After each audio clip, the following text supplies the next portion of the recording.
Mongli kecil pun selamat berkat sebuah gelondongan pohon dan sampailah di sebuah hutan belantara yang sangat lembab. Menurut penglihatan Mbak Rara, hutan ini dihuni oleh genderuwo, pocong, dan banyak dedemit lainnya. Mongli kecil yang lapar pun memetik buah yang entah kecubung apa bukan. Ketika sedang nikmat-nikmatnya makan, dia dihampiri oleh seekor hewan yang mirip monyet. Lantas Mongli pun membagi makanannya. Memang dasar monyet tetaplah monyet. Makanan Mongli pun diambil semuanya dan terjadilah aksi kejar-kejaran.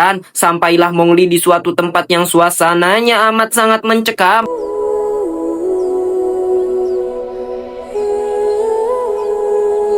Mongli kecil yang ketakutan pun memanggil nama Bagheera. Sekeras apapun Mongli memanggil, hanya kesunyian hutanlah yang menjadi jawabannya. Begitu sayangnya Tuhan kepada Mongli. Lagi dan lagi Mongli pun diberikan ujian dan cobaan. Kini Mongli dihadapkan dengan seekor ular anaconda yang begitu besar. Ular itu mengaku dirinya bernama Kak. Kak pun menghipnotis Mongli sambil melilit badan Mongli. Mongli yang terhipnotis pun hanya bisa terdiam. Dan kita diperlihatkan masa dahulu ketika Mongli masih balita, yang dimana dengan begitu kejamnya Shere Khan pun menghabisi ayah Mongli. Dan berkat munga merah, yaitu api yang ditakuti semua para hewan di hutan ini, Shere Khan pun kabur dan tidak sadar ada Mongli, anak dari pemburu yang sudah Shere Khan bunuh. Mongli kecil pun yang sudah kehilangan ayahnya dan tidak punya siapa-siapa lagi keluar dari gua dan ditemukan oleh Bagheera. Dan itu merupakan awal mula Mongli memulai kehidupan di hutan ini. Mongli pun yang sudah masuk terlalu dalam ke penglihatan masa lalunya, kini Kak pun sudah siap untuk mengakhiri hidup Mongli. Namun tiba-tiba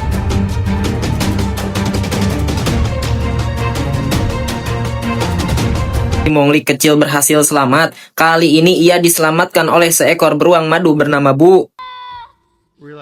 Bu menjelaskan bahwa ia tadi hampir saja menjadi makanan malam seekor ular. Bu pun berkata, "Kamu berhutang budi kepadaku, dan bolehkah aku meminta sedikit bantuan darimu, wahai anak manusia?" Dan ternyata beruang madu ini membantu bukan karena hati nurani, tapi ada niat terselubung. Seperti kata pepatah, ada batu di balik udang. Bu pun mengajak Mongli ke suatu tempat. Sampailah Mongli dan Bu di pinggiran tebing, dan disinilah terungkap batu di balik udang itu.